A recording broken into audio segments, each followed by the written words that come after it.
try that again.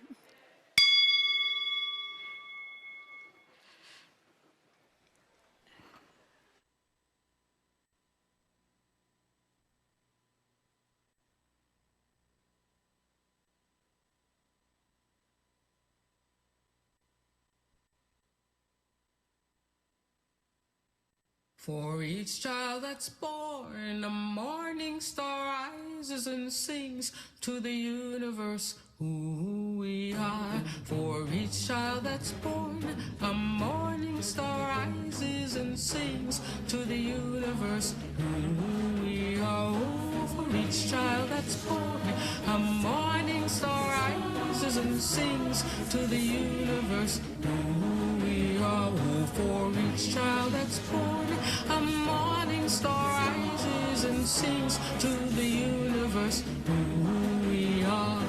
We are our grandmother's prayers, and we are our grandfather's dreamings, and we are the breath of our ancestors. We are the Spirit of God. We are mothers of courage, fathers of time, daughters of dust, and the sons of great visions. We're sisters of mercy, brothers of love, lovers of life, and the builders of nations. We're seekers of truth, keepers of faith, makers of peace, and the wisdom of ages. We are our grandmother's prayers. We are our grandfather's dreamings, and we are the breath of our ancestors. We are the Spirit of God. We are mothers of courage, fathers of time, daughters of dust, and the sons of great visions. We're sisters of mercy, brothers of love, lovers of life, and the builders of nations. We're seekers of truth and keepers of faith. We are makers of peace and the wisdom of ages. We are our grandmother's prayers. We are our grandfather's dreamings, and we are the breath of our ancestors. We are the Spirit of God. We are our grandmother's prayers, and we are our grandfather's dreamings. We are the breath of our ancestors. We are the Spirit of God. For each child that's born, a morning star rises and sings to the universe who we are. For each child that's born, a morning star rises and sings to the universe who we are. We are one.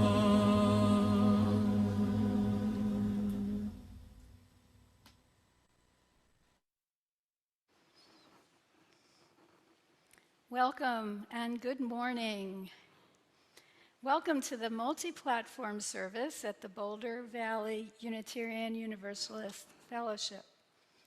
If you celebrate Rosh Hashanah, the Shana Tova to you. May you have a sweet year. Any service participants who take their masks off tested negative for COVID this morning.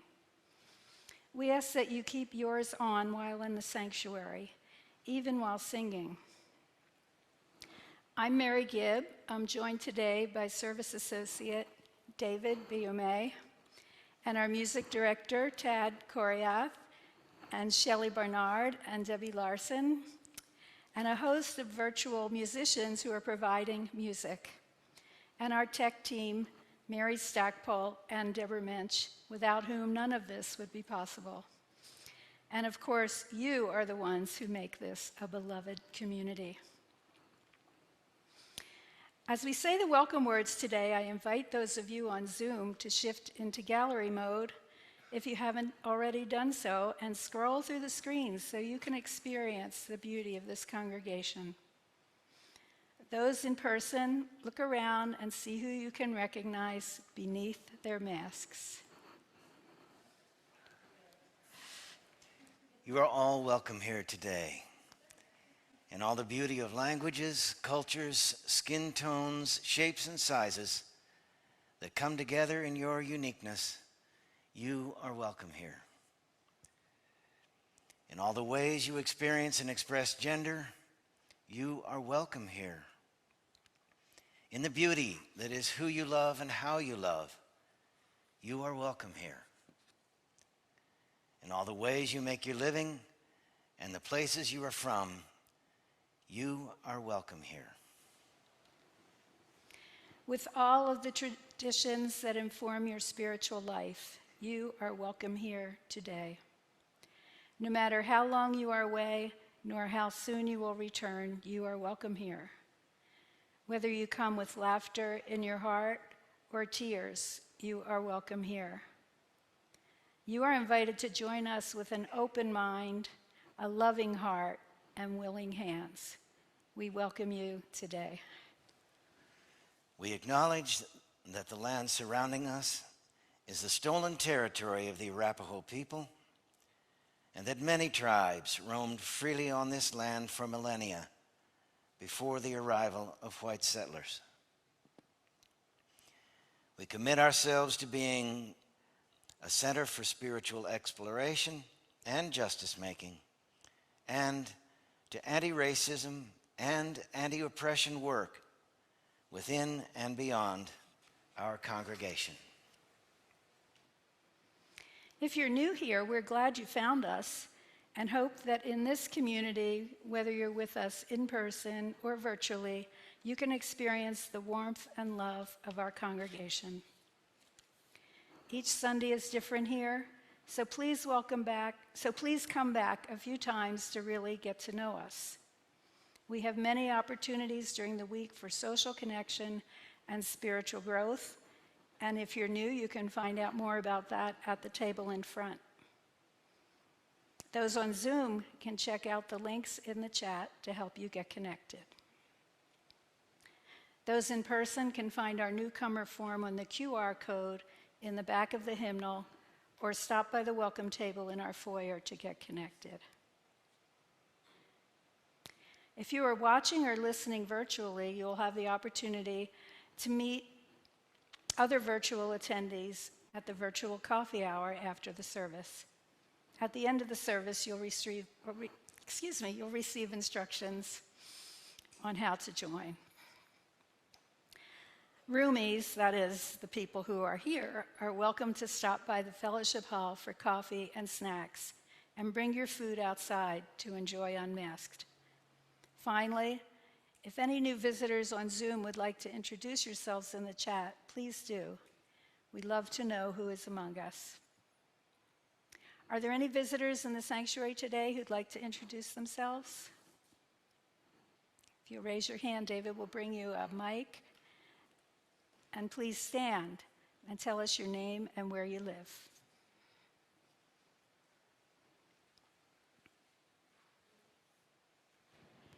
Hello, everyone. My name is Priya Saha. I'm visiting the sanctuary for the first time, and I came from All Souls in Washington, D.C. Just moved here during the pandemic and bought a house in Thornton. So thank you for having me today. Welcome. Thank you.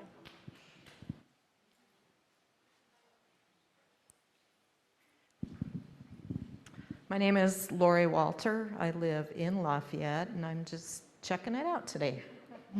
Thanks for having me. Welcome.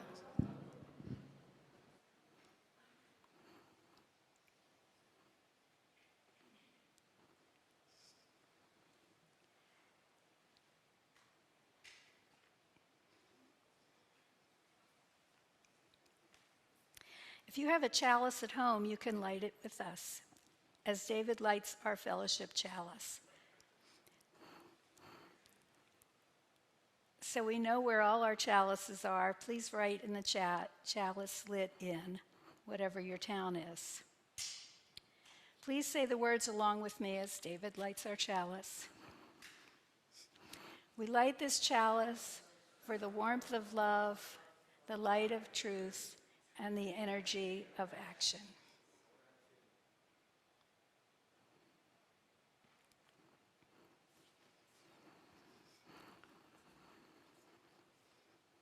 And now I'll sing our bowl again, inviting it to draw you deeper into the present moment and this, our beloved community.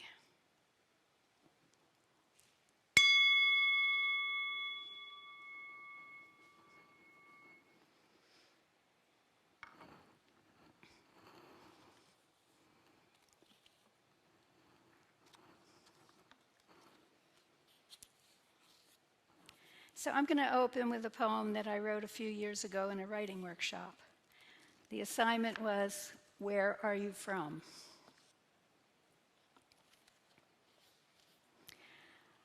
I am from waves of fresh dill in my grandmother's garden, from crusty rye bread rubbed with garlic, and crispy onions cooked in chicken fat in heavy iron pans.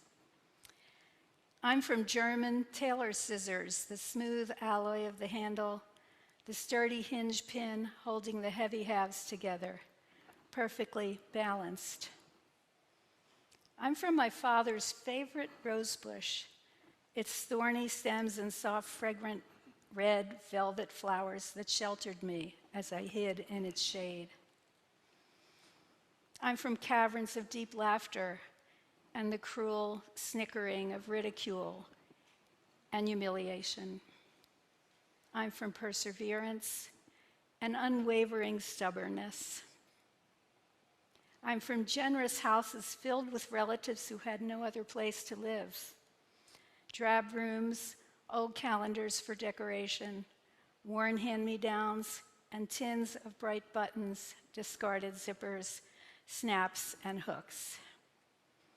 I'm from thimbles and chocolate cakes, trains and letters home from wars, hand-tinted portraits and stories of quick wits and perceived indignities told many times. I settle in albums and drawers, boxes and computers and electronic clouds. When I take my memories and leave, you will have these things, and your children's children will wonder who I was.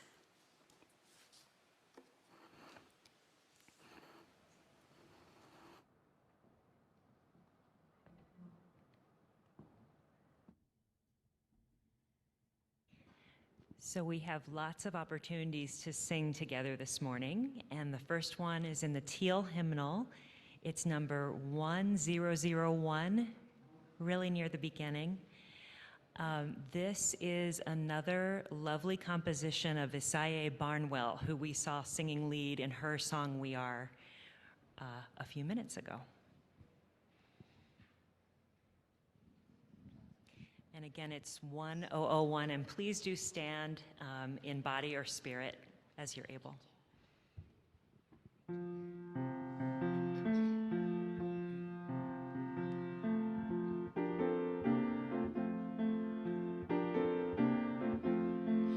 Listen more often to things and to beings.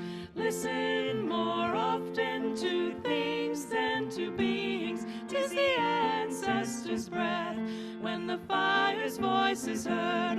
'Tis the ancestors' breath in the voice of the waters.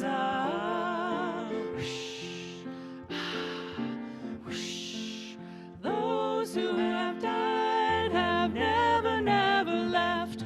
The dead are not under the earth. They are in the rustling trees. They are in the groaning woods.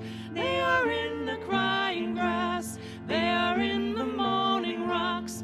The dead are not under the earth. So listen more often to things and to beings. Listen more often to things and to beings. 'Tis the ancestors' breath when the fire's voice is heard. 'Tis the ancestors' breath in the voice of the waters.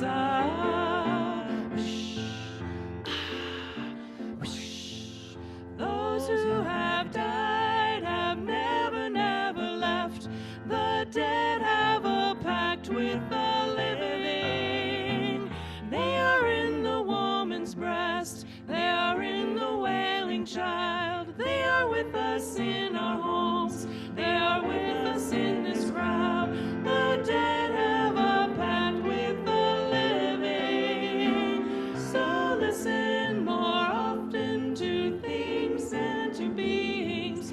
Listen more often to things and to beings. 'Tis the ancestors' breath when the fire's voice is heard. 'Tis the ancestors' breath in the voice of the waters. Ah, whoosh, ah, whoosh, zah, whoosh, ah, whoosh, zah.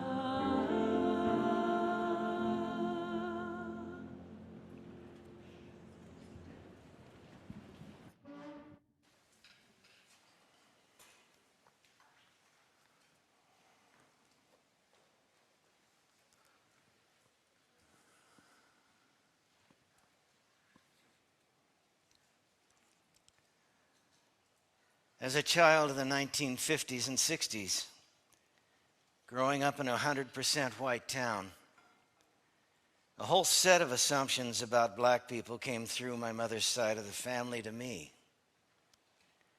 as massively deprecating racial slurs. There were no African American people in Billings at the time to defend themselves or get to know. And the same enclosed circle of exclusion applied to the 14 federally recognized indigenous tribes of Montana. As a child, I recognized an underlying current of deeply held racism in my family, and I both confronted that racism and incorporated it into my being out of a sense of wanting to fit in. Like any young child, I was desperately trying to establish my autonomy as an individual, who I am and who I'm not, what I'm for and what I'm against. Ushered along through the enclosed and entitled circle of my white family, a whole set of racist assumptions about black and indigenous people was the air that I breathed as a child. All that projection onto those people, whoever they are, with a special level of loathing reserved for Jews. Of course I took in this atmosphere. Of course it affected my sense of self, my identity. But mostly, I just wanted to have a home in the love of my parents, to feel a sense of belonging. But it was not to be. My parents were all about power and control and loved keeping secrets. And they didn't appreciate a perceptive and questioning young child. I was told children must have a healthy fear of their parents. They recognized very early that I was a kid that needed lots of love. So, by withholding that love, they could control me, keep me at arm's length. This is where I come from. And I say to young parents, show your kids love and affection, no matter what. Show them they belong. And not only that, share your lives with them. Children have powerful insight to share if listened to. The era of the don't tell your mother paradigm should be way in the past. Secrecy in a family for the sake of controlling your children breeds hatred and distrust and destroys a kid's sense of belonging. It's through the child in ourselves that we make connection with the self, with a capital S, and heal the state of an alienation. My name is David Terrett Bume. My middle family name of Terrett, given to me by my mother in full recognition and to honor 4 generations of our ancestors' enslavement of 100 African men, women, and children. For 120 years, between 1741 and the beginning of the Civil War in 1861, my ancestors acquired tremendous wealth on the backs of unpaid slave laborers. Their ill-gained wealth allowed them prestige, and they married into and lived among elite Washington slave society for more than a century. To try and justify this appalling practice of enslavement of other human beings, my ancestors helped invent, promote, and maintain a set of monstrously ignorant beliefs about black people, of which we are all well aware. Concepts which came down through the generations after the Civil War intact, through Mom's parents to her, and through her to me and my brother. Through legacy organizations such as Daughters of the American Revolution and Colonial Dames of the 17th century. Mom spent decades of her life looking back to old times not forgotten. And when confronted about our family's history of enslavement, she said, "I wasn't there, and I'm not responsible."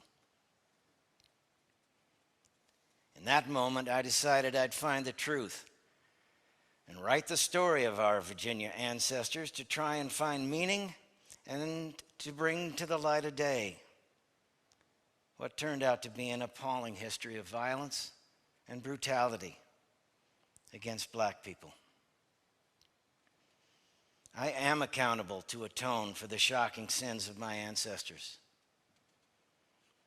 And 2 years into my research, I received an invitation to include my essay as a chapter in a book of stories, divided equally between descendants of enslavers and descendants of the enslaved, to daylight the story of the actions of my ancestors, which is also the origin story of our country. In becoming involved in the work of racial justice toward black people these past 12 years, I've become aware of the vital need to continue my own work. As the great revolutionary author and activist Aurora Levins Morales has written, any thorough and honest research into any family tree will uncover both oppressors and oppressed, people whose suffering accumulated as wealth and power in the hands of others, even on a small scale, and people who lived from that accumulation of pain. We find ourselves in the midst of tens of millions of Americans who are saying that the circle of belonging is closed, that those people, whoever they are, do not belong. So that belonging and building the beloved community becomes a war of exclusiveness.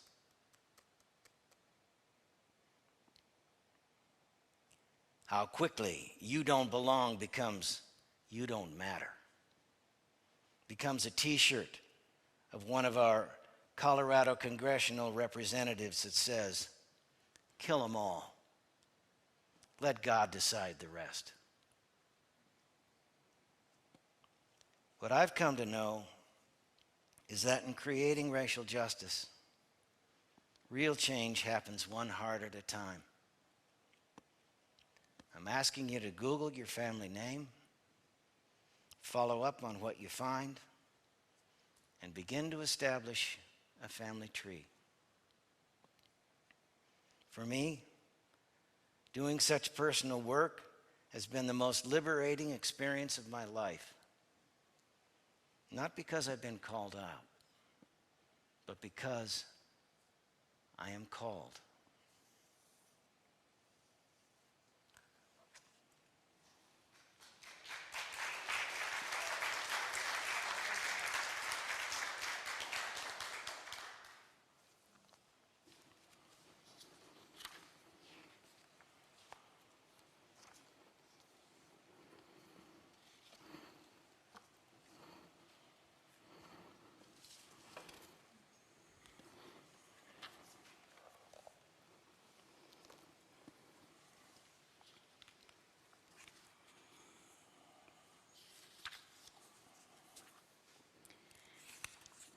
We're going to read the Litany of Atonement written by Reverend Rob Eller Isaacs, who recently passed away.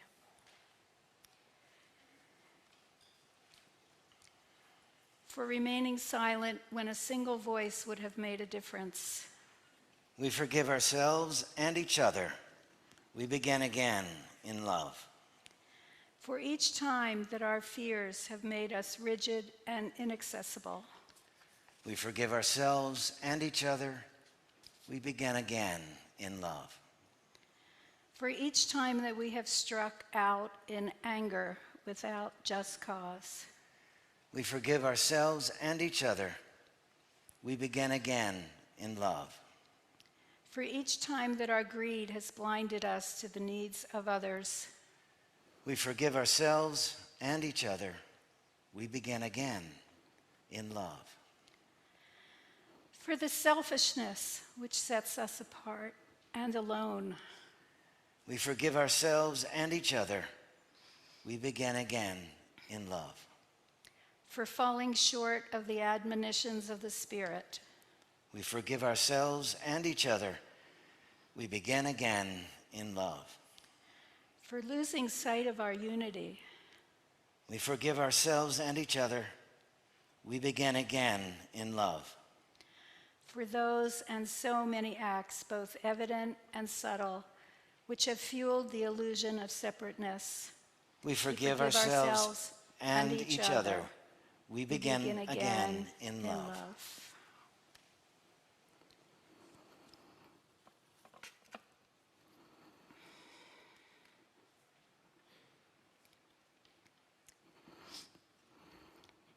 Each week, we remind ourselves of the abundance of our lives and this community by giving half of our plate away to those organizations that share our values. Today marks the last day to donate to the Colorado statewide Parent Coalition through our half plate. For the last 5 years, BVUUF has supported El Paso, now known as the Colorado Statewide Parent Coalition, or CSPC. CSPC was established in 1980 by a group of parents who wanted better lives for their children, for supporting schools, parents, students, and child care providers throughout Colorado to close the achievement gap between the Latinx and white learning communities. Longmont UUs have supported CSPC through an organization called La Voz in Longmont, as they worked with the St. Vrain School District to provide more nutritious meals for students. Additionally, about 20 BVUUF members are involved as tutors for Latinx students, and more are needed. You can tutor in person or on Zoom. Pat Boltop will be available in coffee hour to tell you more about the tutoring program, and you can sign up with her if you're interested. Please give generously, as you always do.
for the work of this fellowship, bringing love, reason, compassion, and justice to this world. And for the Colorado Statewide Parent Coalition, we dedicate our offerings. Thank you.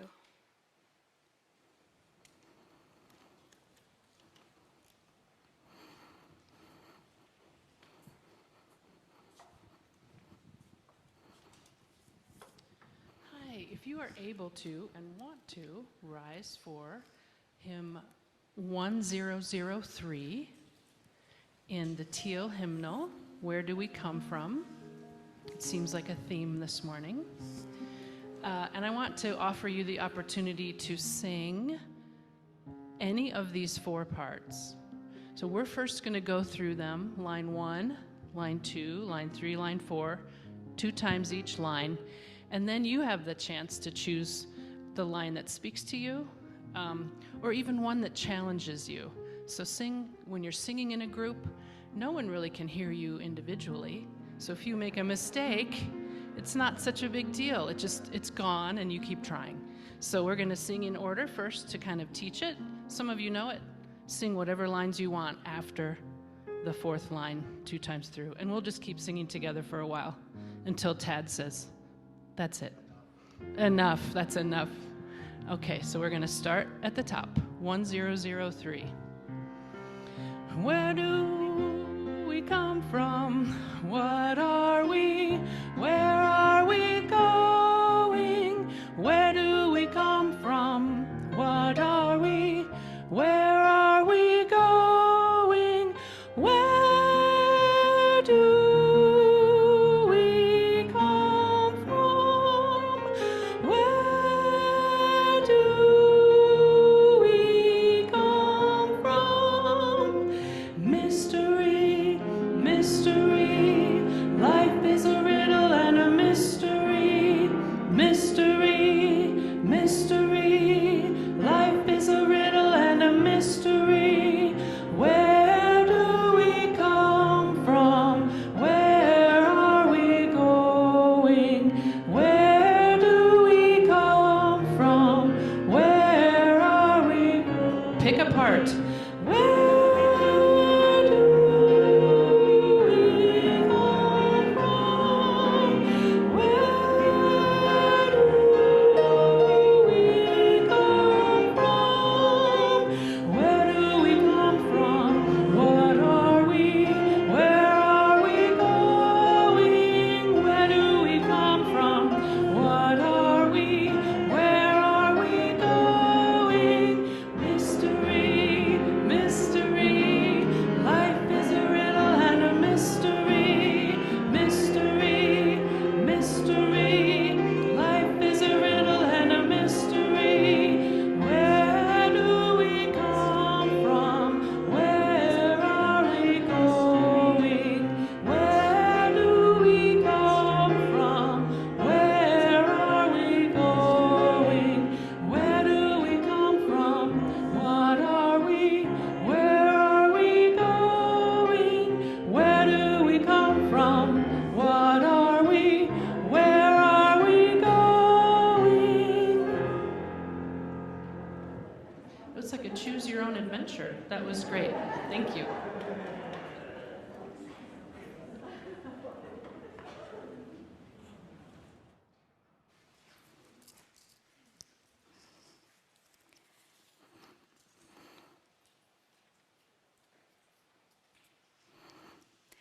Thank you. If you were using your hymn book, you noticed at the bottom, it says that words for that song were from Paul Gauguin. Most of us know him as an artist who painted things like that. So I got curious. I found that he was greatly influenced by his teacher of Catholic liturgy, who posed the questions, where does humanity come from? Where is it going? How does humanity proceed?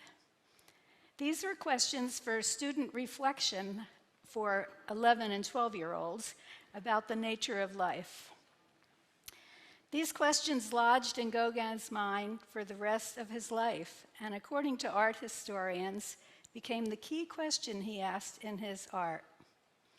You can't see it very well, but you see the two yellow parts up in the corners of the slide. And I'm going to tell you what they say, but my French is not great. D'où venons-nous, que sommes-nous, où allons-nous? Where do we come from? What are we? Where are we going? The words of our song today. He was in poor health, experiencing great grief and financial failure, and left Paris in despair at its industrialization and overcrowding, looking for a more pure and basic environment. He went to Tahiti for 5 years, but he didn't find it. And after returning to Paris, he painted this painting. For him, the scenes in the painting symbolized his pondering about the nature of life. If you want to study the painting more closely, you can find it on the Boston Museum of Fine Arts webpage and come up with your own conclusions. I love these questions and find them answerable or unanswerable on different levels. We know now more about factual answers than people of Gauguin's time. Through science, we may be able to answer some of those questions. But as was no doubt intended by the cleric who posed these questions, we can attempt to answer them in theological or sacred ways. Or as David and I have done, we may choose to answer by taking into account the people who have gone before us and how we cannot escape their influence. My ancestors lived in various countries throughout Eastern Europe in what was known as the Russian Empire. Thank you. My father's family came from Latvia and Lithuania and Galicia. Actually, Belarus. My mother's family came from Poland and Ukraine. As Jews, they were definitely the oppressed, often persecuted, restricted in where they could live, and lived in poverty, all according to the whims of who was in power and the socio-political situation over hundreds of years. My grandparents and great-grandparents came to Philadelphia in the 1890s and early 1900s, escaping the destructive pogroms against Jewish people that had erupted throughout the Russian Empire. My maternal grandfather was about to be conscripted into the Russian army for the second time after his first conscription, when he spent his teenage years as a servant to a Russian officer. His extended family pooled their money and bought him a ticket in steerage to New York. He was indeed a draft dodger. Once here, he brought over as many family members as possible. It wasn't easy making the transition to the US. The first thing they found was that the streets were not paved with gold. They still lived in poverty, even though working hard. They lived in poor housing, faced life-threatening disease from overcrowding, and they still face prejudice, but not nearly as life-threatening as it was in Europe. These immigrants did not talk about their lives in Russia. They didn't talk about the family left behind, who they never heard from after the Holocaust began. Until I started reading history of that time and those places, I had no idea intellectually of what their lives must have been like, but I do believe I knew it viscerally. My parents grew up in those families and faced enormous hardships as well.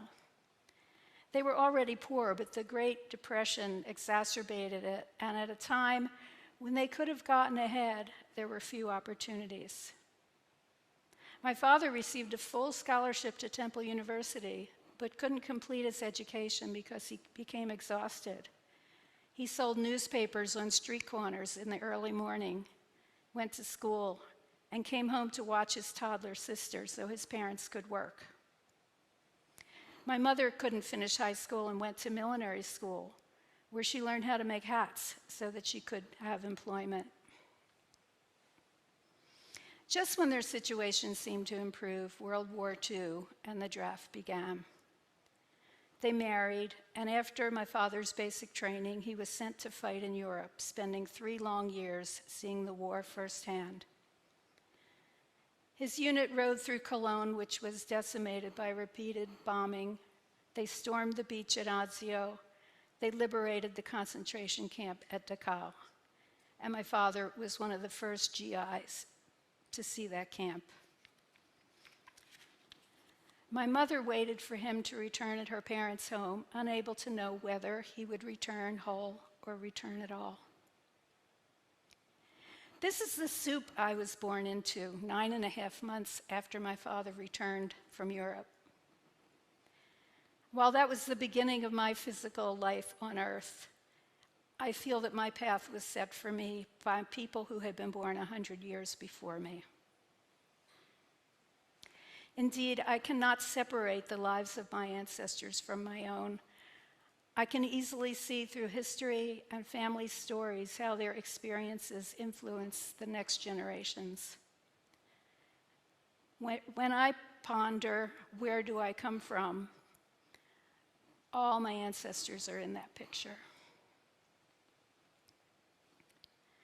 My father's grief at all he had experienced came out in anger and rage. He felt that his life had been ruined, and he did it best to make it better until he died at 57. In his later years, my parents were more comfortable, but my father had an autoimmune disease that was undiagnosed, and his life dwindled until he died. When he came home from the Second World War, there weren't many debriefing activities for returning veterans. Patriotism was at an all-time high. We had won the war, and we were looking towards prosperity. War is a great disruptor and a source of great sorrow. But because we were fighting to destroy evil, there was no acknowledgement of how soul-destroying it was. And those who suffered were often called cowards. It wasn't until the later years of the Vietnam War that my dad was able to talk about his part in World War II. So this would have been about 20 years after he returned. He didn't feel good about the Vietnam War, and he wouldn't wish it on anyone, he said. He also liked to say, "They say there are no atheists in foxholes. For me, I became an atheist in a foxhole." In other words, he couldn't find God there at all. I was among the first baby boomers. It seemed that post-war prosperity was a train that wasn't stopping. But in the background, we were crouched in basements during air raids that were supposed to protect us from nuclear destruction. And people who were trying to change the status quo in the South were meeting strong resistance. And the Vietnam War was televised. You could watch it on the nightly news. I didn't know who I was from day to day. Like many others, I rebelled. I rebelled against my family, my religion, my government, the threat of nuclear disaster, the suburban lifestyle my parents had worked so hard to achieve. I rebelled against hairstyles, restrictive clothing, and an education that didn't seem to have anything to do with the reality of modern living. It was as if all the buried grief and unexpressed anger and horror that was carried by my elders had been laid on me, and I didn't know what to do with it. I clearly didn't know who I was.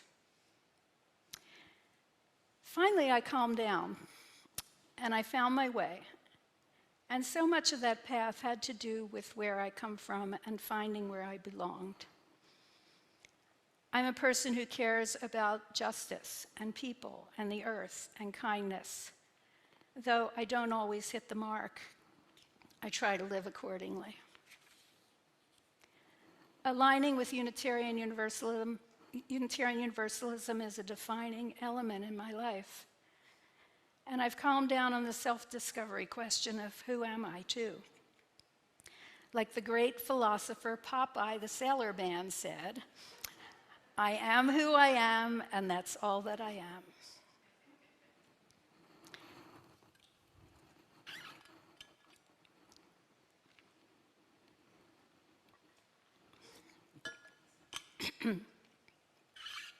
As for where am I going? Well, in the most basic way, I can easily say that when I'm finished here today, excuse me, I'm going to bring my granddaughter to visit a desert tortoise. The story I will tell her is of my 37-year friendship with the tortoise's owners and how 3 generations, over 100 years, have dedicated themselves to preserving the life of this fragile reptile. I will bring with me my ancestors' love and care for their families and friends. I'll bring along my gratefulness for their perseverance and strong ethics, and I'll bring the tortoise an ear of corn. Cosmically, at the end of my life, I suspect I'll be going nowhere, but perhaps by then I'll know who I am. We all have a story to tell. Yours may be very different from mine or David's, but it is your story and yours alone. We can't separate ourselves from what happened before we were born, but we can acknowledge it and work with it to be the people we want to be. As terrible or as wonderful as the lives of the people who raised us might have been, we can choose to live our lives with forgiveness, gratefulness, and understanding of those who went before.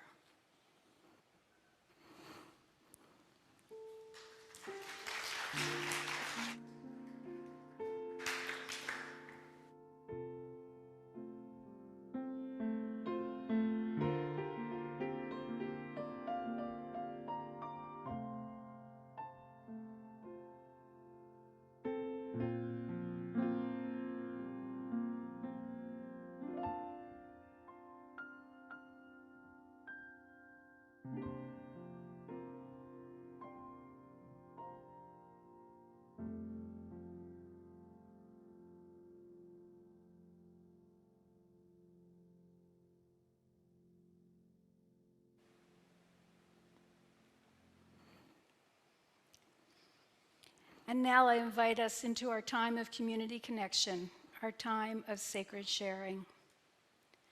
If you're on Zoom and you'd like to share a joy or a concern, please type into the chat window, sending it to everyone, and let us know briefly what is in your heart today. I will read out loud what you share, and David will add a stone to our sacred waters on your behalf. If you're in the sanctuary today, you can come up front, share your joy or concern using the microphone, and add a stone to the waters. Or you can add a stone in silence. Please keep your mask on when you share.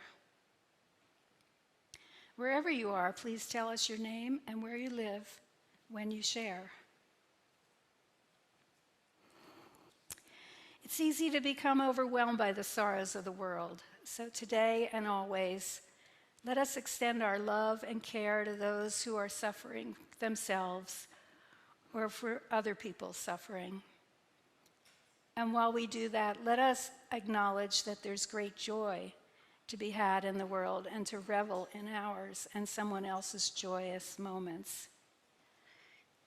Let us be able to hold joy and sorrow at the same time and recognize the uniqueness of each in the circle of life. And now we're going to sing hymn number 123, Spirit of Life, in the gray hymnal.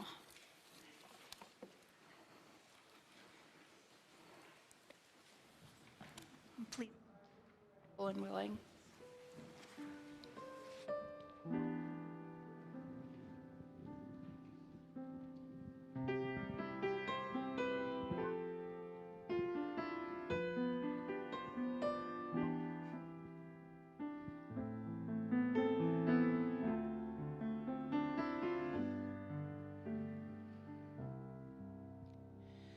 Spirit of life, come unto me. Sing in my heart all the stirrings of compassion. Blow in the wind, rise in the sea, move in the hand, giving life the shadow.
We have one announcement today.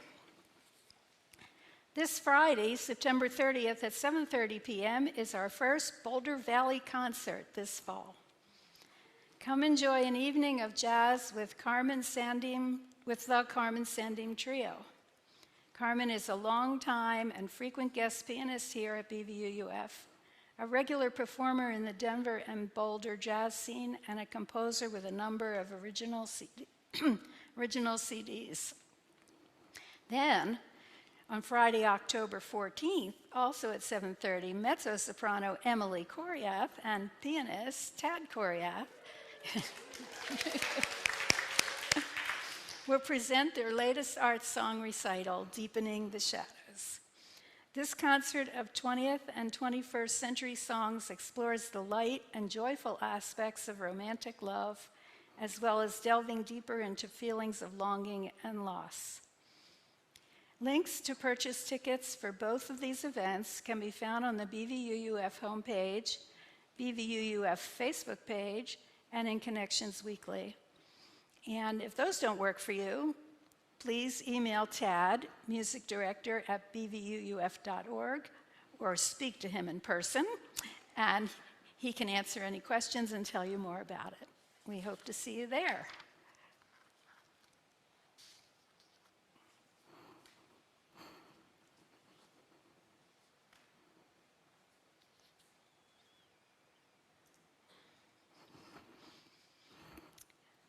We extinguish the chalice, but not the warmth of love, the light of truth, nor the energy of action.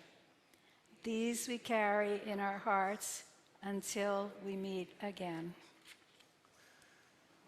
Onward, forever onward, let us go forth with honesty and courage to the end of our days. History need not repeat itself. We forgive ourselves and each other. We begin again in love.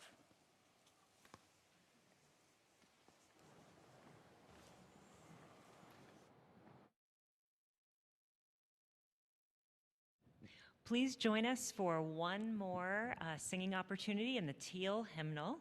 It is number 1074, Turn the World Around. That's 1074 in the Teal Hymnal, and I invite you to rise and embody your spirit, if you'd like.